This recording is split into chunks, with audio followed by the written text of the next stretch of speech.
Bismillahirrahmanirrahim. Assalamu alaikum. Dear students, today we are going to start with the new chapter.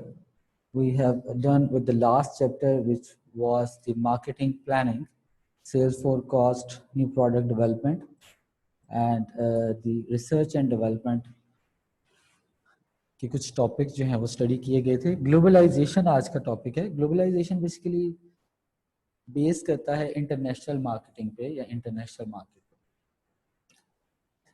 Globalisation के chapter को main पढ़ने का जो main मकसद है वो ग्लोबलाइज इकोनॉमी के बारे में स्टडी किया जाए और ये देखा जाए कि सबसे पहले तो ये कि जो फर्म्स हैं वो दो तरह से सेल करती हैं, लोकली भी सेल करती हैं और इंटरनेशनली भी सेल करती हैं. तो जो आज के चैप्टर का मकसद होगा वो एक तो इंटरनेशनल मार्केट को समझना है और दूसरा डिफरेंशिएशंस भी क्रिएट करनी है हमने कि डोमेस्टिक मार्केट में और इंटरनेशनल मार्केट में क्या डिफरेंस जो है वो एग्जिस्ट करेगा. ये बेसिकली आज का जो मेन पर्पस है इस चैप्टर को, इसको पढ़ने का. एंड ये डिफरेंशिएशन भी होगी. जो लास्ट चैप्टर हमने पढ़ा उसमें हमने बेसिकली मार्केटिंग डिपार्टमेंट की वर्किंग पढ़ी कि सेल्स को कैसे फोरकास्ट करना है, मार्केटिंग प्लान को कैसे लिखना है, इलास्टिसिटीज का कॉन्सेप्ट था, फिर न्यू प्रोडक्ट डेवलपमेंट का था, रिसर्च एंड डेवलपमेंट का टॉपिक था. तो अब जो है वो ग्लोबलाइजेशन का जो मेन जो अप्रोच है वो आज हमारे पास जाने लगी.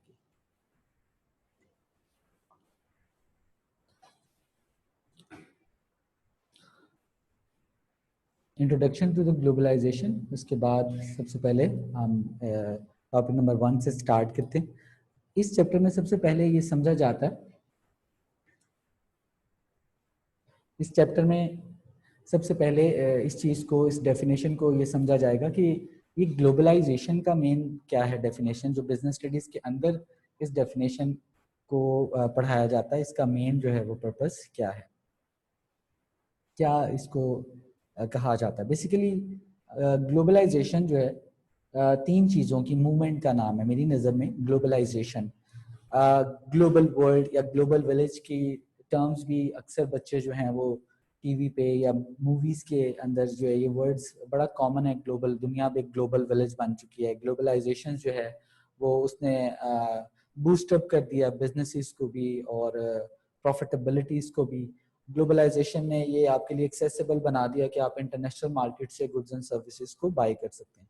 तो अगर आप गौर करें तो ग्लोबलाइजेशन का जो सिंपलिस्टिक कॉन्सेप्ट है वो ऑलरेडी आपके पास है.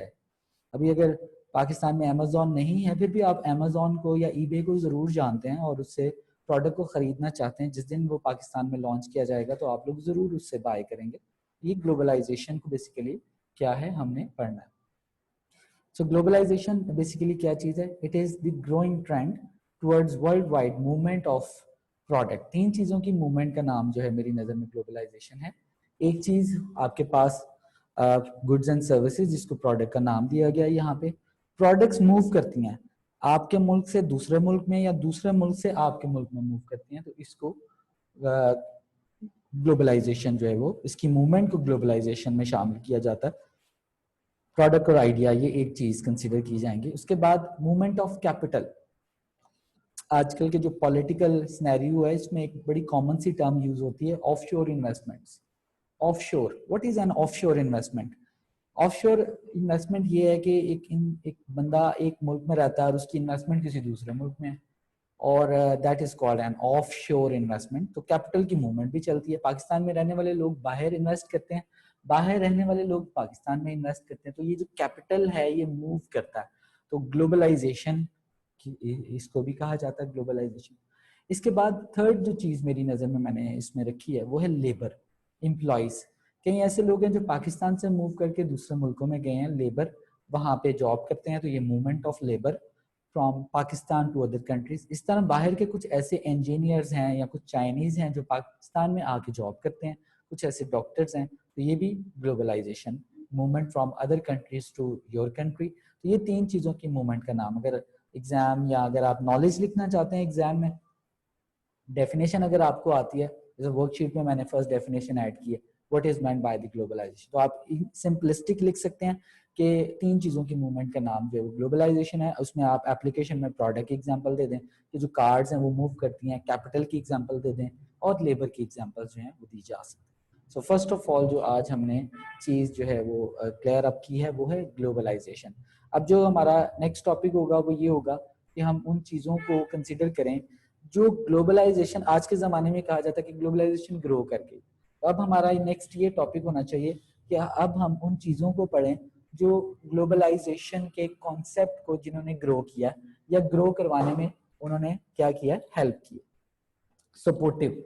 अब हम पढ़ने लगे हैं उन चीज़ों को जो कि ग्लोबलाइजेशन को जिन्होंने सपोर्ट किया। ओके जी।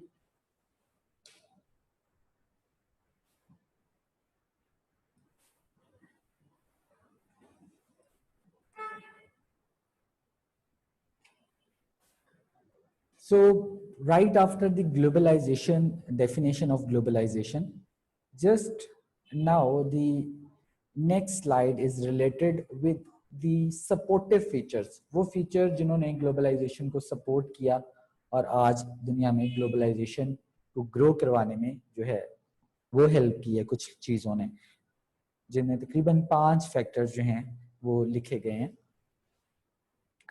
सबसे पहले तो वो हेडिंग पढ़ाई जाती है ग्लोबलाइजेशन में, इसको आज इकोनॉमिक्स के साथ भी रिलेट किया जा सकता है इस टॉपिक को। इस टॉपिक को इकोनॉमिक्स के साथ जो है वो रिलेट करने का बेसिकली मकसद है। सबसे पहले इकोनॉमिक्स में ये टॉपिक अक्सर पढ़ाया जाता है कि जो डिफरेंट कंट्रीज हैं वो ट्रेडिंग ब्लॉक्स बनाते हैं। ट्रेडिंग ब्लॉक्स बनाने के बाद वो आपस में क्या करते हैं, फ्री ट्रेड का जो कॉन्सेप्ट है वो इंट्रोड्यूस करवाते हैं। ट्रेडिंग ब्लॉक्स के दरमियान जो फ्री ट्रेड है उसका कॉन्सेप्ट जो है वो इंट्रोड्यूस करवाया जाता है। तो ट्रेडिंग ब्लॉक्स सबसे पहला जो पॉइंट बताया गया वो ये बताया गया है कि जो सबसे ज्यादा ग्लोबलाइजेशन को सपोर्ट करने वाली जो फर्स्ट चीज है, देखें आपके पास कितनी लिस्ट ऑफ पॉइंट्स हैं, लेकिन उसमें जो सबसे प्रायोरिटी दी गई है वो पॉइंट नंबर 1 को, यानी बैरियर वाले, ट्रेड बैरियर्स को रिड्यूस करने वाले पॉइंट को दी गई है। यानी इकोनॉमिक्स के टॉपिक को सबसे पहले क्या किया गया, डिनोट किया गया है, increase international trade as barrier to trades are reducing.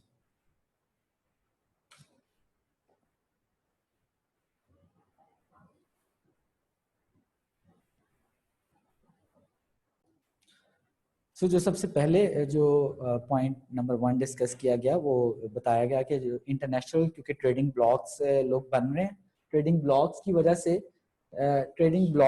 से इंटरनेशनल ट्रेड जो है वो ग्रो कर गई है।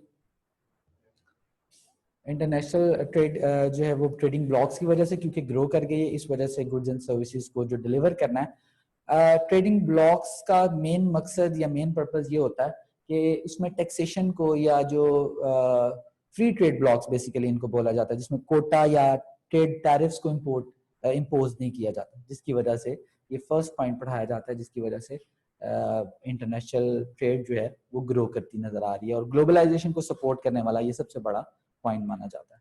उसके बाद सेकंड पॉइंट बताया गया वो भी उन कंपनीज की, मल्टीनेशनल को पहले डिफाइन करते हैं। ये मल्टीनेशनल कंपनीज जो हैं वो क्या है?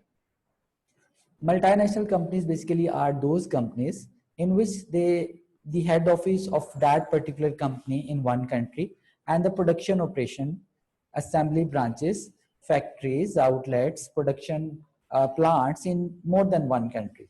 Transitional businesses वो हैं जो कि particularly वो कंसिडर किए जाते हैं जिनकी ब्रांचेस या जिनके जो आउटलेट्स हैं वो एक से ज्यादा कंट्रीज में एग्जिस्ट करते हैं।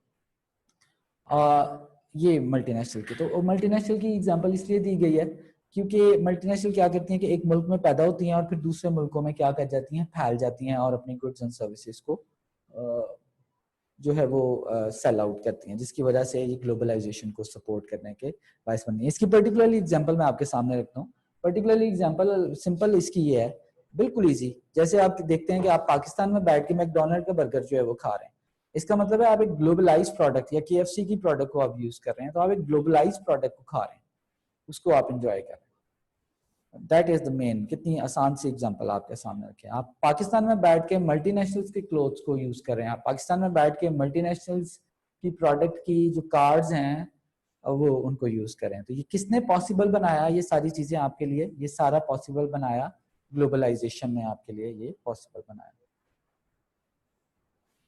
Multinational businesses in all countries, as there is a greater freedom of capital to be invested from one country। ये पॉसिबल है कि मल्टीनेशनल क्या करे, एक मुल्क से दूसरे मुल्कों में अपने कैपिटल को क्या करे, स्विच करे और इन्वेस्टमेंट करे। इससे कंट्रीज का भी बेनिफिट होता है और ग्लोबलाइजेशन को सपोर्ट भी मिलती है। तीसरी, फ्री मूवमेंट ऑफ कंट्रीज के जो पॉलिटिकल रिलेशनशिप्स हैं वो इम्प्रूव माने जाते हैं। और इस इम्प्रूवमेंट में आप जान सकते हैं कि जो अगर पॉलिटिकल रिलेशनशिप्स इम्प्रूव होंगे तो वर्कर्स को अलाउ किया जाएगा कि वो डिफरेंट कंट्रीज में मूव करें, जॉब करें, एम्प्लॉयमेंट अपॉर्चुनिटीज की वजह से ग्लोबलाइजेशन इस चीज को सपोर्ट करेगी या ये चीज ग्लोबलाइजेशन को सपोर्ट करेगी, दोनों एक दूसरे के लिए सपोर्टिव है। ट्रेवल लिंक्स बिटवीन कुछ कार्गो कंपनीज की अब हम बात करने लगे हैं, कुछ कोरियर्स कंपनीज की, कुछ ट्रांसपोर्टेशन सिस्टम्स की, कुछ ट्रेवल कंपनीज की आज हम बात करने लगे हैं। ये वो ट्रेवल कंपनीज है जिन्होंने ग्लोबलाइजेशन को सपोर्ट करने में बहुत ज्यादा रोल प्ले किया है। whenever the goods or services are exported to the outside the country, so two types of travel links are used, जिसमें आपके सामने एक एयर वे है, एयर फ्रेट के थ्रू यूज किया जाता है और सी फ्रेट के थ्रू यूज किया जाता है। ये आपकी रिस्पॉन्सिबिलिटी नहीं है, ये आपकी कार्गो या कोरियर कंपनी आप उसको डिलीवर कर दें, देन ये उसकी रिस्पॉन्सिबिलिटी है कि वो आपकी गुड्स एंड सर्विसेज को आपके कंज्यूमर तक पहुंचाए। वो आपसे चार्ज करेगा, वो उसको इंश्योर्ड करेगा, इंश्योरेंस भी होगी और अश्योरेंस भी होगी, दोनों चीजें होंगी कि that the product should be properly effectively delivered to your customer.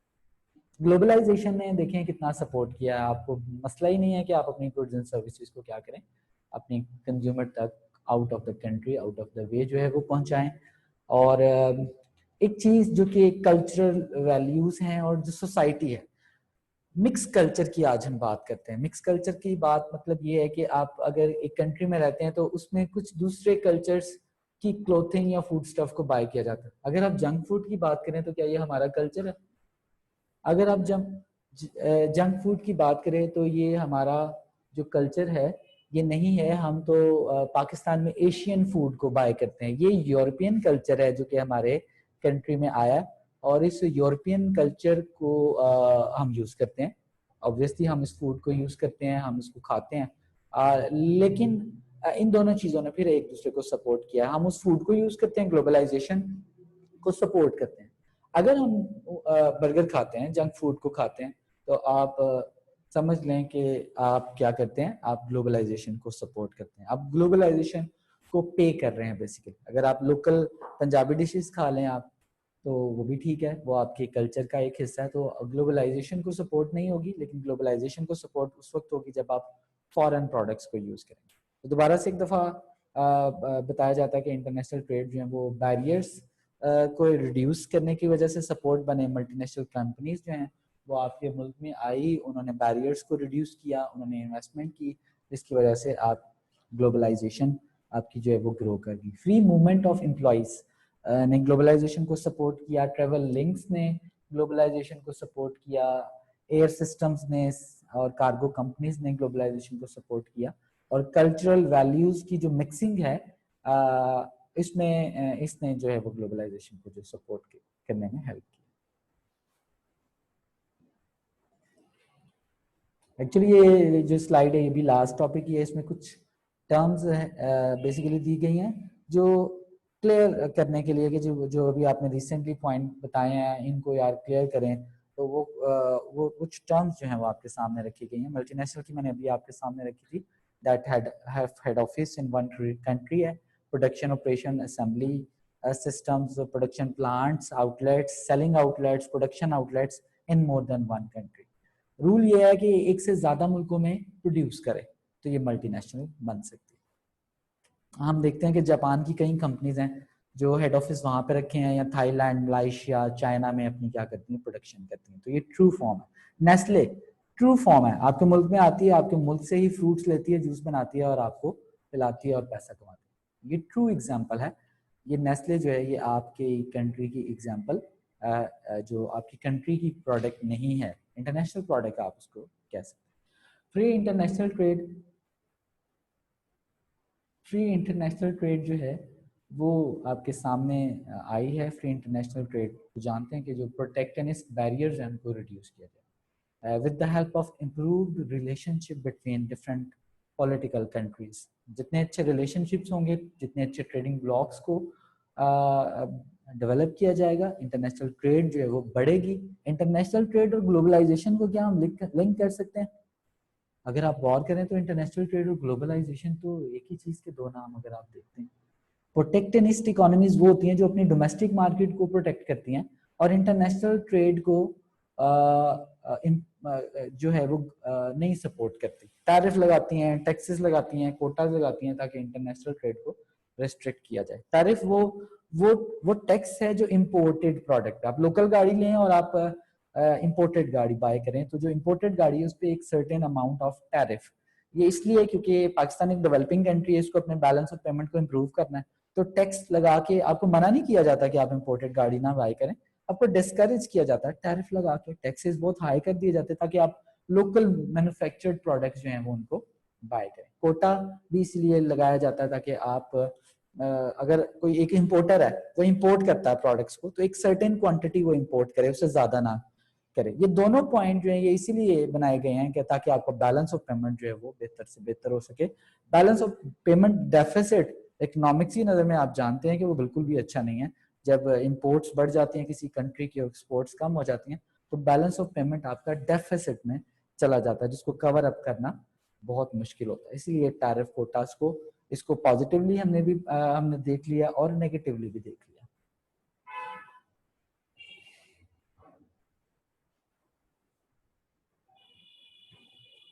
Benefits of globalization.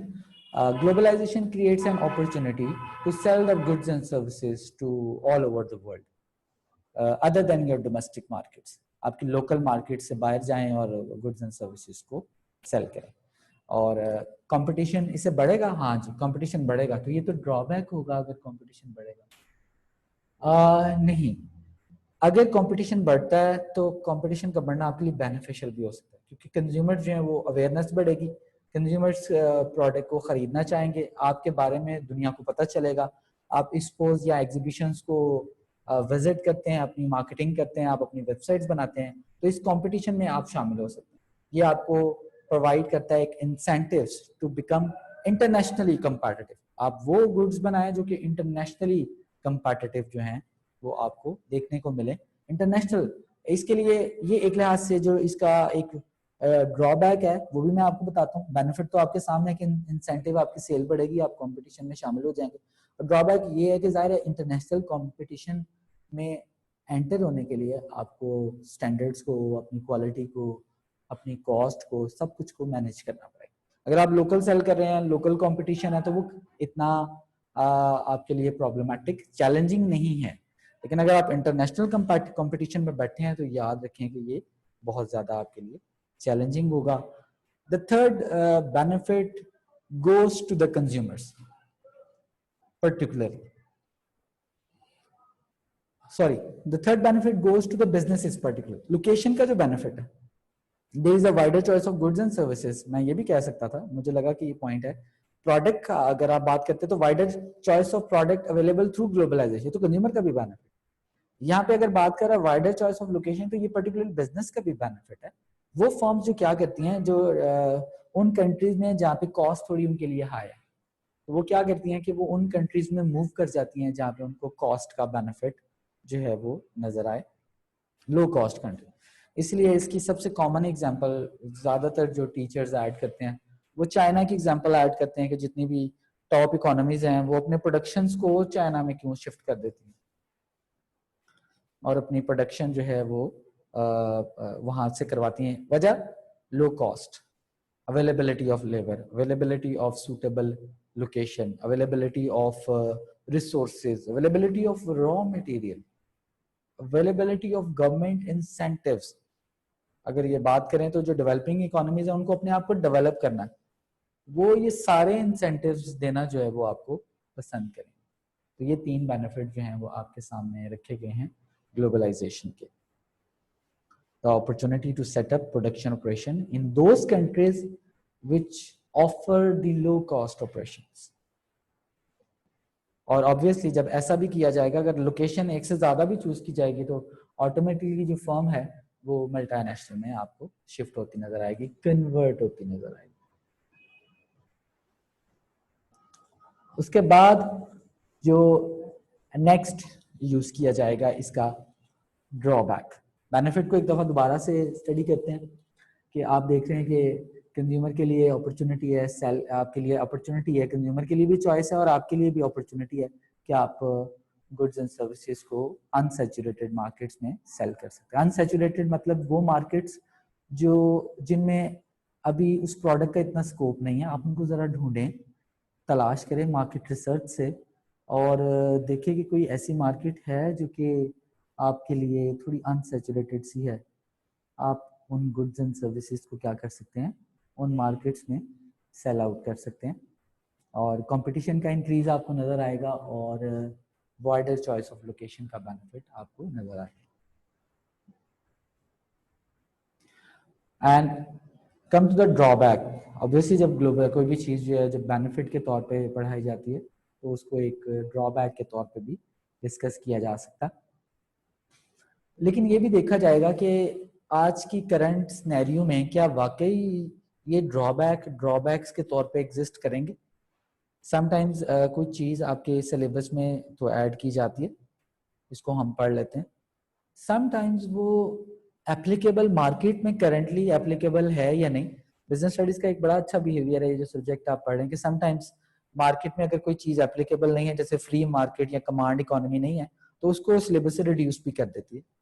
तो यहाँ पे जो international location can lead to transport communication problem को तो आप सिर्फ एग्जाम में लिख सकते हैं, यहाँ से इस स्लाइड से आप पढ़ लें, सिलेबस से पढ़ लें, लेकिन ये बहुत पुराना पॉइंट है। अब कौन सा जमाना है कम्युनिकेशन प्रॉब्लम्स का, अब तो इंटरनेट का और आईटी का जमाना है और इसमें आप के पास वीडियो कॉल के जमाने में, वीडियो कॉन्फ्रेंसिंग के जमाने में हम बैठे हैं और वीडियो कॉन्फ्रेंसिंग के जमाने में बैठ के हम कम्युनिकेशन प्रॉब्लम्स को क्या डिस्कस कर सकते हैं। ट्रांसपोर्टेशन प्रॉब्लम भी पर्टिकुलरली रिड्यूस हो चुकी है, इसको हम कंसीडर कर लेते हैं। कम्युनिकेशन को मैंने कंसीडर ही नहीं किया बिकॉज एक्चुअली हम आईटी जो है उसकी सिचुएशन में बैठे हैं। ट्रांसपोर्टेशन को हम कर लेते हैं कि इसमें डिले आ सकता है, इसमें वेदर जो है वो आ सकती है, इसमें प्रोडक्ट के डैमेज हो जाने का जो इशू है वो आ सकता है, इसको हम कंसीडर कर सकते हैं अप टू सम एक्सटेंट और इसको हम एग्जाम में पुट कर सकते हैं एवेल्युएशन के अंदर, लिमिटेशंस के अंदर। दूसरा पॉइंट थोड़ा सा समझने वाला है, risk of foreign take over. Foreign take over ये है कि अगर आप किसी कंट्री में जाते हैं, ये पॉइंट बड़ा डिस्कस करने वाला और मुश्किल से समझ आने वाला। फॉरेन टेक ओवर, एक फर्म जो है वो मल्टीनेशनल एक कंट्री में आई है और वो वहां पे उसने अपने आप को इस्टेब्लिश किया, और फॉरेन टेक ओवर क्या मतलब, क्या उसको कोई डोमेस्टिक फर्म टेक ओवर कर लेगी? Is it possible? नॉर्मली तो ये पॉइंट नहीं समझ आता, इसको थोड़ा सा डिटेल में जाना पड़ेगा। फॉरेन टेक ओवर का मतलब ये होगा कि अगर फर्म किसी ऐसी कंट्री में गई है जहां पे ये कंपल्शन है उसके लिए कि वो पब्लिक लिमिटेड की फॉर्म में अपने आप को स्टॉक मार्केट के थ्रू कंटिन्यू करे, तो उस स्टॉक मार्केट से अगर उस फर्म को कोई टेक ओवर कर ले, diverse of ownership and control का कॉन्सेप्ट जो है वो स्टूडेंट्स को लेवल 1 में काफी डिटेल से बताया जाता है। और diverse of ownership, when the ownership of a particular public limited company has been diverted and control being shifted to anyone else who buys the more than 51 shares at least, तो कोई local firm multinational के 51% shares को खरीद ले तो वो उसको particularly take over कर सकते हैं। ये एक रिस्क और एक ड्रॉबैक के तौर पे आपको जो है वो समझाया गया, बताया गया। तो ग्लोबलाइजेशन के बेनिफिट्स, ड्रॉबैक्स के बाद इंटरनेशनल मार्केट की तरफ चलते हैं। नॉर्मली जैसे ग्लोबलाइजेशन को ज़्यादातर लोग जानते हैं, इसी तरह इंटरनेशनल मार्केट को भी लोग काफ़ी हद तक मेरे ख्याल में जानते हैं। किसी भी आम इंसान से भी पूछे भाई इंटरनेशनल मार्केट क्या है, तो वो शायद ईजिली आपको बता दे कि वो प्रोडक्ट जो आप अपनी कंट्री से दूसरे मुल्क में सेल करते हैं और उसको मार्केट करते हैं, तो ये इंटरनेशनल मार्केट है। इसका तो बहुत ईजी सा आप लोगों ने आंसर बताया। तो इसकी डेफिनेशन भी बिजनेस ने आपके लिए बहुत ही सिंपलिस्टिक करके रखी है। Selling the goods and services, selling and buying. सिर्फ सेल नहीं करना बल्कि आप बाय भी करते हैं और सेल भी करते हैं। एक बिजनेस रॉ मटेरियल बायस भी करता है, उसी रॉ मटेरियल को बना के इंटरनेशनल मार्केट में सेल भी करता है। अब हमारी सर्जिकल की इंडस्ट्री देख लें, ये स्टील इंपोर्ट करती है जर्मनी से, उस स्टील को सर्जिकल इंस्ट्रूमेंट्स में कन्वर्ट करके कंट्री से बाहर सेल करती है। कितनी अच्छी हमारे पास तो हमारी अपने सिटी में इसकी इंटरनेशनल मार्केट की, हमारा सिटी का जो मेन रेवेन्यू है वो तो हम इंटरनेशनल मार्केट से आते हैं। कभी आपने देखा कि लोकल प्रोडक्ट की, फुटबॉल्स की एग्जांपल, बिलबोर्ड लगा होगा, हम फुटबॉल नहीं, लोकल मार्केट ही क्यों नहीं है लोकल मार्केट? क्योंकि लोकल डिस्ट्रीब्यूशन या लोकल जो है वो सेल्स नहीं है, तो लोकल मार्केटिंग आपने क्या करनी? इंटरनेशनल मार्केट है तो इंटरनेशनल मार्केटिंग ही करनी है आपने। इसकी एप्लीकेशन भी बताई जाएगी आपको कि इंटरनेशनल मार्केट जो है वो कैसे की जाएगी, या इंटरनेशनल मार्केट जो है वो अगर आप ऑब्वियसली आपने आगे जाके मोस्ट ऑफ द स्टूडेंट्स ने इसी सिटी से जो है वो कंटिन्यू करना है, इसी सिटी से जो है वो कंटिन्यू करना है, तो ऑब्वियसली फिर वो ये देखना आपको पड़ेगा कि इधर रह के आप इंटरनेशनल मार्केट कैसे कर सकते हो। सिंपली हम सबसे पहले डेफिनेशन की तरफ चलते हैं। International market is selling and buying products in market other than your local markets. Local, domestic का वर्ड यूज किया गया, आप इसको लोकल कर लें या डोमेस्टिक कर लें, इसमें कोई भी डिफरेंस नहीं होगा। इंटरनेशनल मार्केट में सेल करना या लोकल मार्केट में सेल करना, ये दोनों डिफरेंट है। डोमेस्टिक और लोकल मार्केट एक ही, ओरिजिनल। इसमें दो तरीके हैं, डायरेक्टली आप सिर्फ सियालकोट की मार्केट है, अगर आप सियालकोट की मार्केट की बात करें तो आप सिर्फ लोकल सेल करते हैं, इंटरनेशनल मार्केट में सेल नहीं करते थे। पहले एक तरीका ये है कि आप सिर्फ इंटरनेशनल मार्केट में सेल करते हैं और लोकल मार्केट में सेल नहीं करते। ये सियालकोट का बिहेवियर है। नॉर्मल ये बिहेवियर बिजनेस में कम पढ़ाया जाता है, बिजनेस में ये बिहेवियर ज्यादा पढ़ाया जाता है कि आप पहले लोकल मार्केट में उसको सेल करें, फिर नेशनल मार्केट पे जाएं और फिर इंटरनेशनल मार्केट। यानी प्रॉपर जो सीक्वेंशियल फॉर्म है वो है कि पहले आप लोकल मार्केट में सक्सेसफुल हो, फिर आप नेशनल मार्केट में जाएं, और फिर ये आप प्लान करें कि नाउ अब ये टाइम है कि आप इंटरनेशनल मार्केट में जाएं। आप ये क्वेश्चन कर सकते हैं कि सर सियालकोट की इंडस्ट्रीज क्यों लोकल मार्केट में सेल नहीं करती? ये क्वेश्चन का आंसर आपके लिए बहुत इजी होगा। वो इजी आपके लिए इस तरीके से होगा कि सियालकोट वो प्रोडक्ट बनाता है जो हमारी मार्केट बाय नहीं करती। जैसे अगर आप रग्बी बॉल अगर सियालकोट की मार्केट सेल करती है, तो हम अगर आप अपने इर्द गिर्द देखें तो ये बॉल आपको कहीं कुछ लोग इसको जो है वो प्ले करते शायद नजर ना आए। इसीलिए ये रीजन है कि हम शुरू से ही इंटरनेशनल मार्केट को एक्सेस किए बैठे हैं और लोकल मार्केट को हम एक्सेस नहीं करते।